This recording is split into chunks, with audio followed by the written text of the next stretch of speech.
Here given a plus b plus c equal to 0 and we have to prove aq plus bq plus cq minus 3ab is equal to 0.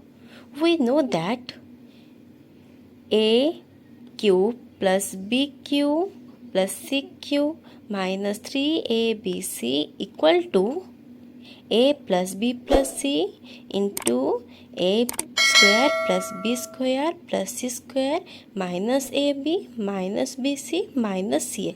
It is the formula. Then if a plus b plus c equal to 0, here it is given na. Then if we using in equation 1, here the equation 1 is this.